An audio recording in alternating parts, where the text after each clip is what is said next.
Hello, I'm J.D. King, International Director of World Revival Network and Ministries.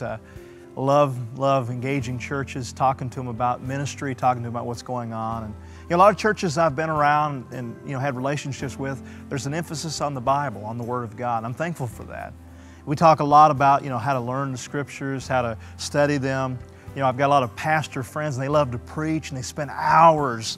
They get the big, reference books out, and they've got them on the table, and they're reading, and they're studying. They got their Strongs. They're looking up the Strong's numbers, and they've got their Kittle, Greek theological dictionary, and all this different stuff, and they're studying, and they're engaging, and we're talking about the Word, and the preachers are on the TV talking about the Word, and I'm thankful for that.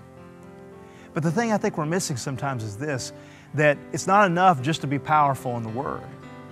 Jesus Himself, who we all know was mighty in the Word, dynamic in terms of just the Scriptures. He knew them, He spoke them, He argued with some of the other leaders and the scribes in His own day, even when He was 12 years old. He knew the Word. So please hear me, I'm not ridiculing that, I'm not lowering that, but what I'm saying is it's not enough alone to be who we need to be if we're powerful in the Word alone. Jesus Himself models for us that He was not only powerful in the Word, but He was powerful in deed.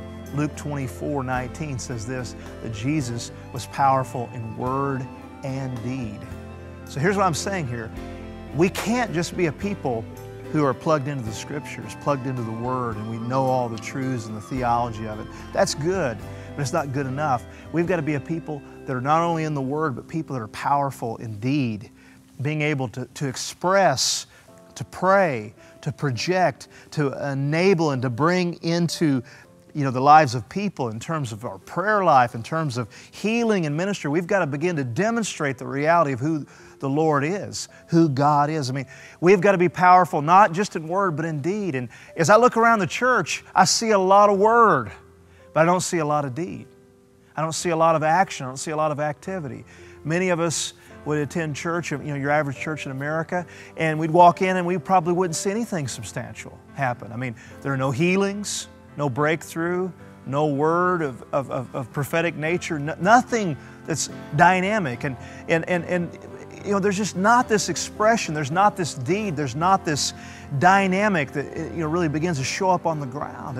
And this is a mistake. Jesus modeled for us that we need to be powerful in both word and deed. In both, you might say proclamation and demonstration. We've got to have both sides of this. We've got to begin to bring both to the table and express them in a dynamic way. One of the reasons why the church is failing in this modern day is we haven't brought both of these things to the table.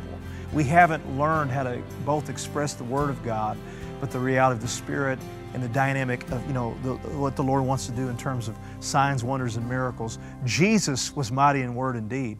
Shouldn't you be as well?